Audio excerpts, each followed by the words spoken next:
Entonces, el pecado, lo primero que hay que decir del pecado es que no es un tema sobre el que sea bueno darle muchas vueltas, porque por una parte tiene, digamos, te puedes acabar pasando al lado oscuro, es decir, tanto mirar el pecado al final te acaba atrayendo, y por otra parte, pues, claro, el pecado es una cosa mala que al final entristece, ¿no? O sea, no es nada divertido, no es, entonces, bueno, pues como que eh, y también uno acaba pensando que todo es pecado, uno acaba dándole vueltas a las cosas y liándose y amargándose la vida. El pecado, pues sí, es una realidad triste a la que todos estamos de alguna manera sometidos o afectados, por lo menos, y que hay que conocer y saber cómo evitarla, pero sobre todo conocerlo para evitarlo.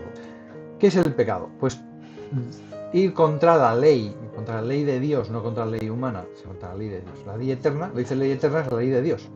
¿Y qué es? Un acto humano, ya sea de palabra, ya sea de acto, de deseo o de omisión. Es decir, todo acto por el cual yo voy contra lo que Dios manda. Por eso se llama ofensa a Dios. Puede resultar un poco difícil de creer, decir, pero ¿cómo se puede ofender a Dios? Pues Dios, evidentemente, en cuanto Dios es inofendible, en el sentido de que no se le puede hacer daño. Con todas las bombas atómicas que juntáramos los hombres no le haríamos un rasguño a Dios. Sin embargo, Dios sí es ofendido en el sentido de en sus criaturas, es decir, Él ha hecho los seres y ha hecho a los seres humanos para que nos unamos con Él. Si nos separamos de Él, estamos contrariándole, ¿no? Contrariarle, en ese sentido ofender, en ese sentido ofendemos a Dios. En realidad nos ofendemos a nosotros. Es decir, lo que define, para definir el pecado, lo definimos como desobediencia a Dios. En vez de amarle, le desobedecemos. San Agustín definía o decía que el pecado es aversión a Dios y conversión a las criaturas, es decir, volverse, dejar de ir hacia Dios y ir hacia las criaturas. Es decir, el corazón humano tiene que amar. Entonces no se trata simplemente de que el pecado no se trata simplemente de dejo de amar a Dios. Si dejo de amar a Dios es porque amo otra cosa en vez de Dios, en el lugar que debe ocupar Dios. Entonces, en ese sentido, normalmente el hombre lo que pasa es que se ve atraído hacia otro amor, hacia otra cosa que ama, ¿no? Ama a las criaturas en vez de amar a Dios, se ama a sí mismo, fundamentalmente. También eso dice San Agustín, cuando en las dos ciudades, en la ciudad de Dios, mejor dicho, en el libraco, en el libro, la serie de libros que se llaman La ciudad de Dios, comienza diciendo, dos amores fundaron dos ciudades. El amor a Dios fundó la ciudad de Dios y el amor a los hombres, o el amor del hombre, fundó la ciudad de los hombres, ¿no? Es decir, cuando el hombre se vuelve egoísta, se separa de Dios. Ese es el pecado.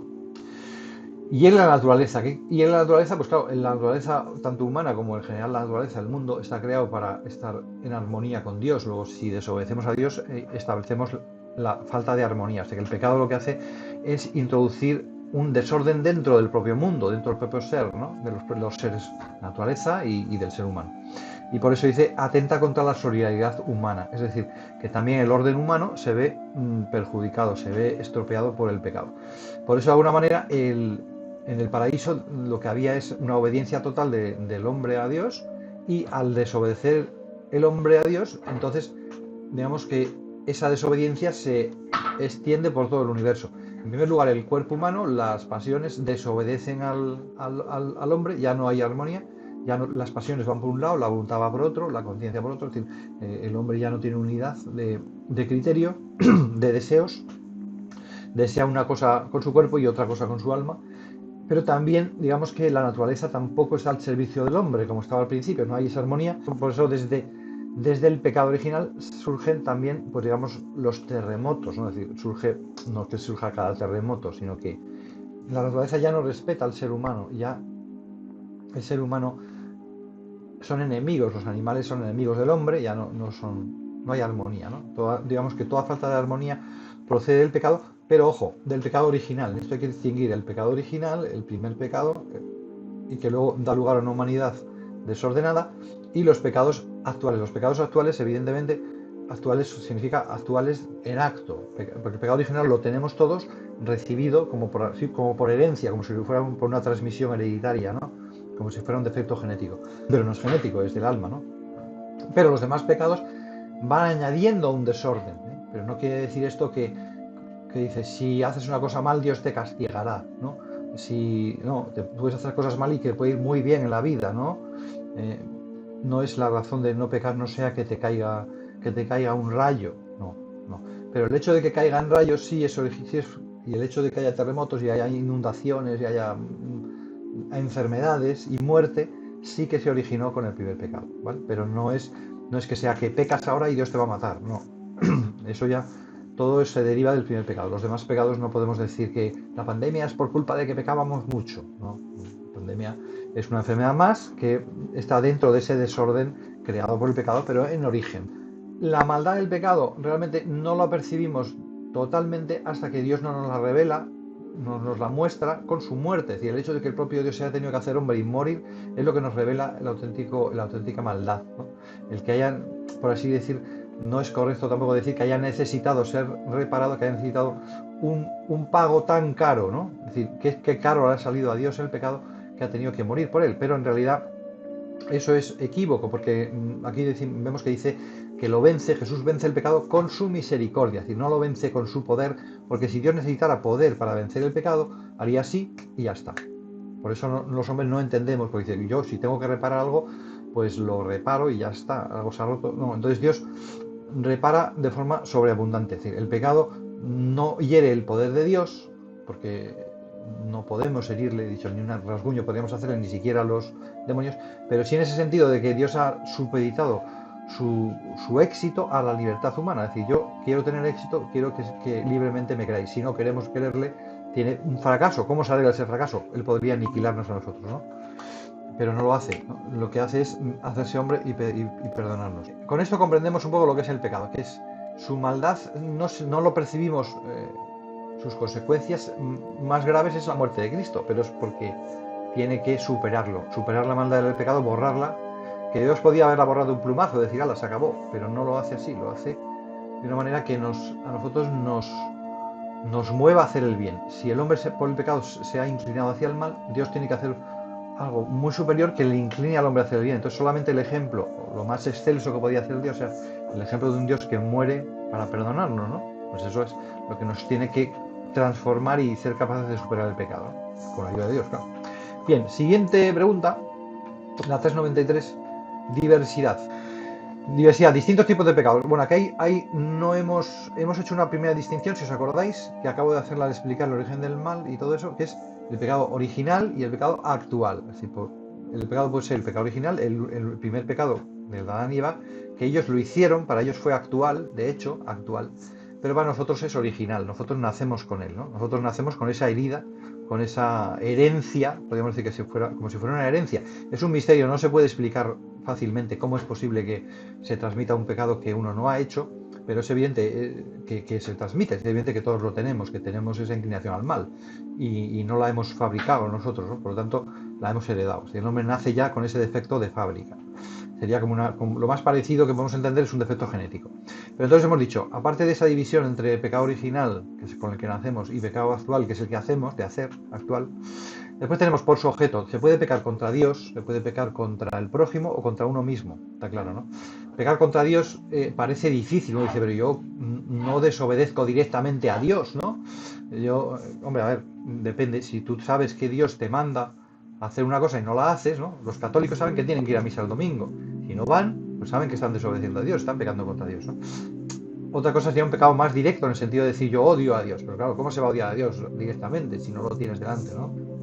Pues hombre, sí, por ejemplo, uno que mira el horóscopo, aunque sea una cosa que parezca tan leve, uno que anda mirando los horóscopos y dice, bueno, pero tú estás desconfiando del amor de Dios si tú crees que tu vida está condicionada por dónde esté Venus o dónde esté Marte, ¿no? Que ahora vas a encontrar el amor porque, o sea, creer en supersticiones, la superstición es un pecado contra Dios. Ya sea una superstición de que la superstición que más odio a Dios significa, que odia propiamente significa odio a Dios, es el creer en el diablo, el adorar al diablo. Si uno adora al diablo, es satanista, evidentemente que está pecando contra Dios, ¿no? Pero también si uno cree en tonterías, ¿no? Pues eso, en el horóscopo, o creen, pues eso, tantas chorradas que la gente cree, ¿no? Yo llevo un amuleto, una pata de conejo, a ver si me da suerte, ¿no?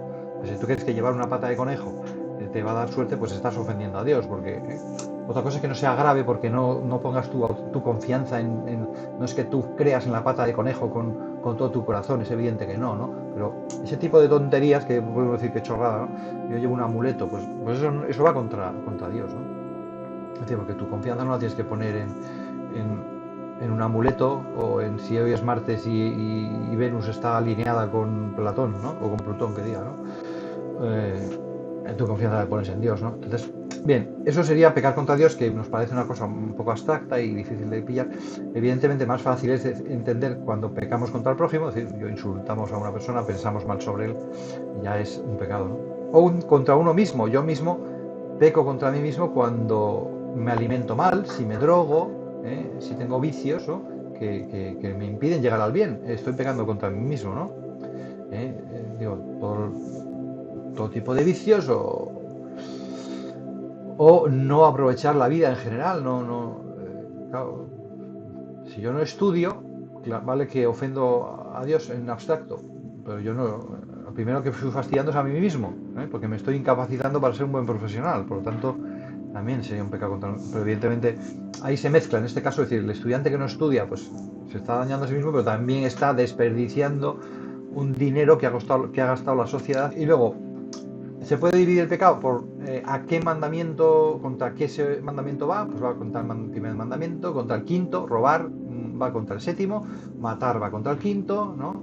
Mentir va contra el octavo. Es decir, contra qué mandamiento o virtud va el pecado. Y luego puede ser también por la forma, puede ser pecar de pensamiento, pecar de palabra, pecar de obra o de omisión. Por ejemplo, hay mucha gente que dice, yo no hago nada malo, yo no mataba a nadie, ¿no? Es decir, bueno, ya, pero si tú no haces nada bueno, también estás pecando, ¿no? O sea, si tú ahora no estudias, si no atiendes en clase, no estás matando a nadie, claro que no, pero tampoco estás haciendo lo que debes, ¿no? Tampoco estás dejando de hacer una cosa, eso también es un pecado, ¿no? Omisión, ¿vale? Y sobre todo vamos a fijarnos en el pecado por su gravedad. El pecado puede ser romper totalmente la conexión con Dios, y eso sería pecado grave o mortal. Y pecado venial o leve es el pecado que no rompe totalmente la conexión con Dios. ¿A qué me refiero mortal? ¿Qué es lo que se muere? Evidentemente uno no se muere por pecar, no es el cuerpo lo que se muere.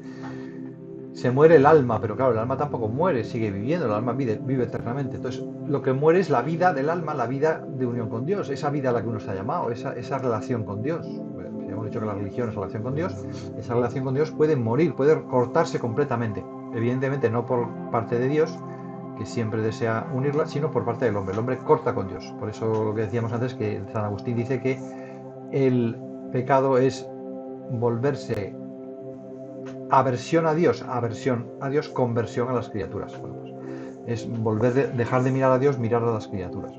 Bien, eso es el pecado leve o venial. Vamos a verlo con más detalle. Para que un pecado sea mortal, ¿cómo se corta esa conexión con Dios? Totalmente, ¿no? Pues se tiene que cortar con algo grave, algo que digamos que es incompatible. Es incompatible, por ejemplo, dices, es incompatible tener dos novias, ¿no? Es decir, o me quieres a mí o la quieres a ella, ¿no? Pues entonces, si tú quieres a ella, a mí me dejas de querer. Entonces se corta. Pues igual Dios, ¿no? Si determinadas cosas que son incompatibles con Dios tú las quieres, entonces cortas la conexión con Dios. Pero las tienes que querer, es decir, lo primero que hace falta aquí es la materia grave, es decir, esa cosa que corta la conexión, que corta lo veis aquí en el 395, ¿verdad? Pero después tiene que ser con plena advertencia, es decir, que yo sé que eso corta la conexión con Dios, que eso es romper con Dios, y luego yo lo quiero, no solamente lo sé, sino que lo quiero. Si yo soy, por eso dice deliberado consentimiento, ¿no? Perfecto consentimiento pleno, advertencia plena y perfecto consentimiento. Si yo soy sonámbulo y me caigo por la terraza, pues me puedo matar, pero no me mato yo. Si me mato, era mi cuerpo el que andaba, ¿no? Pero yo no estaba ni advertido, porque estaba durmiendo, no era consciente de lo que hacía, ¿no? Y tampoco quería hacerlo, tampoco había consentimiento. Si a mí se me rompen los frenos del coche cuesta abajo y atropella a una persona y la mato, pues la he matado yo, ¿no? Y hay una materia grave. La muerte de una persona es algo grave que si lo hacemos conscientemente y queriendo nos separa de Dios de forma total, ¿no? Pero En ese caso yo también tenía advertencia porque me daba cuenta de lo que pasaba, me he dado cuenta, estaba despierto y me he dado cuenta de lo que pasaba, pero no podía evitarlo, yo no quería hacerlo, ¿no? Entonces, en ese sentido, me faltaría el consentimiento. De todo pecado, pues uno tiene que ver si el tema es grave y si lo ha hecho a conciencia. Puede, en cambio, el pecado no ser mortal, aunque se haga aposta y queriendo y sabiendo que es malo, si la materia es leve. Es decir, si yo robo 5 euros, pues no por eso no rompo con Dios. No estoy... ¿Y dónde está la frontera entre la materia grave y leve? Pues tiene que ser algo que afecta gravemente, que daña gravemente la vida, en el caso de los seres, la vida, ¿no? Es decir, matar es un pecado grave, ¿no? Pero también tomar drogas que dañan gravemente la salud, que van a cortar la vida un tiempo, que no la corten ya, también es grave. Para que sea pecado mortal que le guste a uno el azúcar, ¿verdad? Pues evidentemente no, pues no es pecado mortal, ¿no? Pero si tú eres diabético, ¿entendéis? Las circunstancias lo que daña la vida. Si tú eres diabético y te pasas con el azúcar, entonces puedes morir. Y entonces sí, ya te estás... Entonces lo que no es pecado para uno, tomarme un pastelito con azúcar, no sé qué, para una persona normal no es pecado ni mucho menos. Para un diabético puede ser un pecado mortal, porque puedes estar poniendo en grave riesgo tu vida, ¿no? Entonces, en ese sentido, ya hay todo ese conocer qué son las cosas y por qué son malas. Una cosa no es mala ni buena, depende de, a veces, en este caso, como digo, el azúcar depende de qué persona estemos hablando. Bueno, se entiende, ¿no? Entonces, características o efectos del pecado mortal. Si se corta la vida, si se corta la relación con Dios, pues destruye la caridad. Ya no hay amor a Dios. Priva de la gracia, ya Dios no puede ayudarnos, ¿no? La ayuda de Dios que nos viene por la gracia, Dios ya no puede. Nosotros le hemos cerrado la puerta. No es que Dios no pueda, Dios siempre puede ayudarnos, pero si nosotros cerramos la puerta, yo corto mi relación contigo, pues ya la puerta está cerrada, Dios no puede entrar, ¿no? O sea que Dios no entra avasallando, no es un ladrón, ¿no? Dios llama a la puerta, si llama y no abrimos, no puede.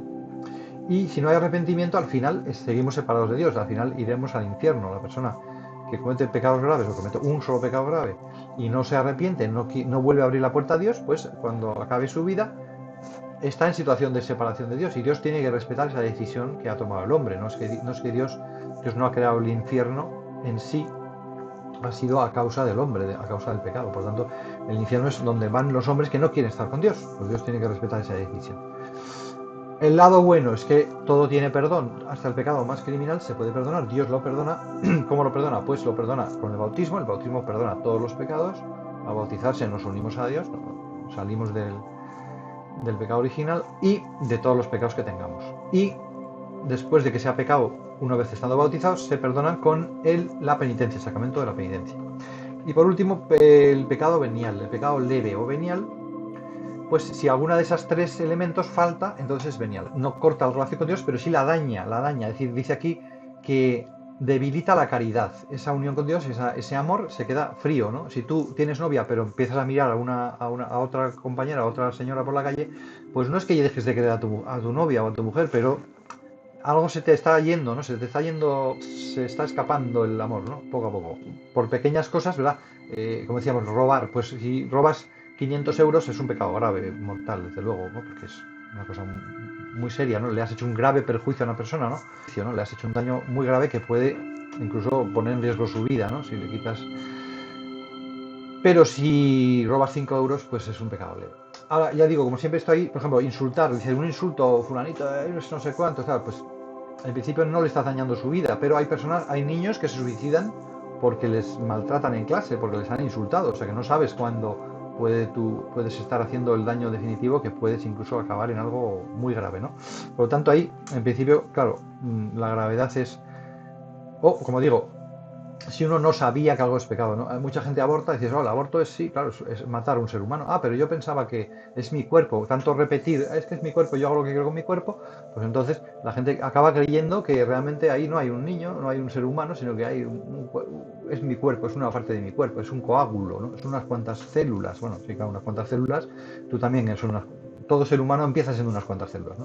Pero claro, si uno realmente se ha creído esas mentiras, pues realmente no está matando, o sea, está matando realmente, está consintiendo un asesinato, pero él no cree que es un asesinato, por lo tanto no es culpable en el sentido, no es culpable de asesinato, es un asesinato involuntario, no involuntario. Él en ese momento no es plenamente consciente de lo que hace, ¿no? Aunque quiera hacerlo, ¿no? En ese sentido hay que confiar siempre en que esa ignorancia no durará toda la vida, ¿no? No puede durar toda la vida la ignorancia. Y porque esa ignorancia tiene que ser inculpable. Es decir, lo que no, tú puedes decir, yo soy ignorante, pero tú tienes obligación de saber, ¿no? Es como el de los frenos. He dicho antes el coche sin frenos, que claro, si yo mi coche, pero si tenías que haber pasado la ITV, no lo has pasado, tú eres culpable de que los frenos se hayan roto, ¿no? Hombre, no directamente, no absolutamente, pero un poco sí, ¿no? Por lo tanto, hay una parte de culpabilidad. No será un asesinato, pero sí será un homicidio involuntario. Es decir, tú has podido remediarlo. Bueno, si has podido remediarlo ya no es tan involuntario, ¿no? Ahora, cuando realmente la culpa es involuntaria, es decir, si yo pasé la ITV ayer y los frenos de repente se han roto porque alguien los ha cortado o se han roto por lo que sea, un golpe y yo no lo he percibido, no he podido evitarlo realmente, pues entonces yo no soy responsable de esa muerte realmente, ¿no? Vale, o que no he querido, es decir, típicas cosas de película en la que una persona le atan o si otro tío me pone mi dedo, me ata y me maniata y coge mi dedo y dispara la pistola para que aparezca mi huella y tal. Muy bien, yo he sido el que ha disparado, pero yo no quería, ¿no? Y yo sé lo que pasaba, era consciente de pero yo no quería disparar, el otro me ha agarrado el dedo, ¿no? Está claro, faltaba el consentimiento. Bueno, vicios. Lo contrario del vicio, ¿qué es? La virtud. Nos acordamos que hemos dicho que la virtud es un hábito operativo bueno, o sea, un hábito bueno, una costumbre buena. Pues una costumbre mala se llama vicio. Si yo me acostumbro a levantarme temprano y trabajar, tengo la virtud de la laboriosidad. Pero si yo no me levanto y me acostumbro a no levantarme y a levantarme siempre tarde, tengo el vicio de la pereza. Normalmente estos vicios se resumen en los 7 pecados capitales, ¿vale? En soberbia, pereza, avaricia, gula, lujuria y ira. Ira y pereza, soberbia, avaricia, envidia, ¿vale? Siempre los vicios se relacionan con esos pecados capitales, ¿vale? Entonces oscurecen la conciencia porque a base de repetir yo acabo creyendo que una cosa mala es buena, ¿no? Me acabo acostumbrando a llegar tarde a clase y al final digo, bueno, si no pasa nada, si realmente no hace falta llegar pronto, ¿no? No soy consciente del mal que hago, ya pierdo la conciencia, ¿no? Se acaba la conciencia, no del todo, pero sí se acaba dañando, ¿no? Inclina al mal, cada vez es más fácil hacer el mal, una vez hecho el mal, cada vez es más fácil. Y por último ya, responsabilidad social, eso se llama escándalo, provocar el mal de otro. Pero yo también puedo simplemente participar en el pecado de otro. Yo me voy con los amigos de borrachera y yo por el mero hecho de estar ahí y reírle las gracias, yo también participo en su pecado, ¿no? No soy tan responsable si el tío luego empieza a insultar a otro tal y yo le río las gracias. Si acaba al final pegándole y peleándose y robándole, pues yo le he incitado de alguna manera, yo he participado, ¿no? Entonces eso es cooperar culpablemente, ¿no? Se puede cooperar sin culpa, como he dicho, como el caso de antes, un tío, si me cogen el dedo y me aprietan, ¿no? Pues vale. O si yo pago mis impuestos y con mis impuestos el gobierno financia crímenes y financia una agencia criminal, yo no lo sé, si es una agencia secreta no lo sé. Ahora, si yo lo sé, yo que sé, que la policía es, vamos a suponer, de un país, ¿no? Pues una policía que tortura y qué tal, pues yo tengo que intentar no colaborar con esos policías torturadores, ¿no? ¿Se entiende? Vale. Yo no puedo dar chivatazos a la policía. Yo sé que la policía, vamos a suponer, o que una banda, que la banda del barrio, ¿no? O sea, que tortura a la gente. Yo no puedo luego chivarme de fulanito si sé que le van a torturar, pues yo estaría cooperando, ¿no? Estructuras de pecado son situaciones o instituciones contrarias a la ley. Es decir, no solamente las casas de juego o tal, donde la gente pierde el dinero y tal de mala manera. O los bares, es decir, bueno, los bares no son estructuras de pecado, ¿no? Pero bueno, puede haber bares que sí que realmente ahí inciten al consumo excesivo de alcohol, ¿no? Se entiende que no, normalmente no, ¿no? Pero bueno, estructura de pecado, pues sí, puede haber empresas que realmente son explotadoras, entonces esa empresa se ha construido en una fábrica de pecado, ¿no? Donde la gente es explotada, pero no, en general no todas, ¿no? Por eso hay leyes, ¿no? Pero puede haber determinadas familias, o determinadas empresas, o determinadas instituciones, o incluso países puede haber que llegan a ser, pues eso, que están hechos contra Dios. Podríamos, el mejor ejemplo sería la Unión Soviética, ¿no? Es decir, un país que se rebela abiertamente contra Dios, que se declara ateo, o Corea del Norte, ¿no? Países que son oficialmente ateos, ¿no? Donde se prohíbe la religión, pues eso son estructuras de pecado. Bueno, feliz fin de semana. Hasta luego. Gracias.